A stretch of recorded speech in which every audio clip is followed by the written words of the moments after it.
ভিখারি পাকিস্তানের অবস্থা বা হালটা শুনুন। এরাই নাকি এখন ভারতের সাথে যুদ্ধ করবে।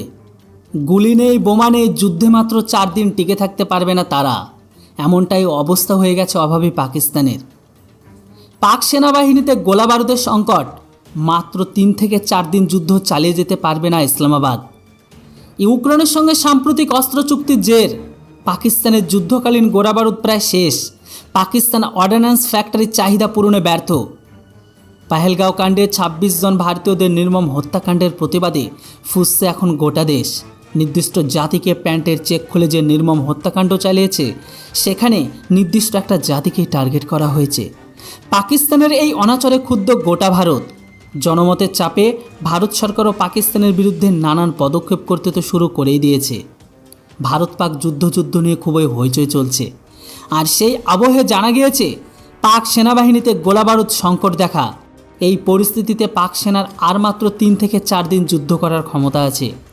জানা গিয়েছে পাকিস্তানের গোলাবারুদের ঘাটতির কারণে ইউক্রেনের সঙ্গে সাম্প্রতিক অস্ত্র চুক্তি, যার ফলে তাদের যুদ্ধের মজুদ কমে যাচ্ছে। ক্রমবর্ধমান বিশ্বব্যাপী চাহিদার পুরনো উৎপাদন সুবিধার কারণে পাকিস্তান অর্ডিন্যান্স ফ্যাক্টরি বা পিওএফ সরবরাহ করতে হিমশিম খাচ্ছে এখন। আর এই কারণে যদি কোনো উচ্চ তীব্রতার সংঘাত ঘটে, তবে ইসলামাবাদের কাছে মাত্র 86 ঘন্টার গোলাবারুদ স্টক রয়েছে। ভারতের মতো বিশাল সেনাবাহিনীর ভারসাম্য রক্ষার জন্য পাকিস্তানের সামরিক কৌশলগত মূলত কামান এমনকি ট্যাঙ্ক ব্যবহার করে দ্রুত পদক্ষেপের উপর নির্ভরশীল। তাই এমতো অবস্থায় প্রশ্ন রয়ে গেছে, যদি একবার ভারত আর পাকিস্তানের মাঝে কোনোরকমভাবে কনফ্লিক্ট শুরু হয়ে যায়, তাহলে আদৌ এত বড় সেনার কাছে, এত বড় গোলাবারুদ স্টকের কাছে পাকিস্তান কতটা সময় টিকে থাকতে পারবে?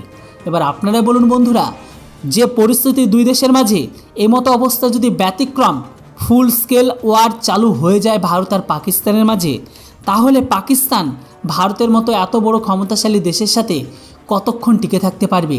এর উপর অবশ্যই আপনাদের মতামত লিখে জানান। Thanks for watching. জয় হিন্দ, বন্দে মাতরম।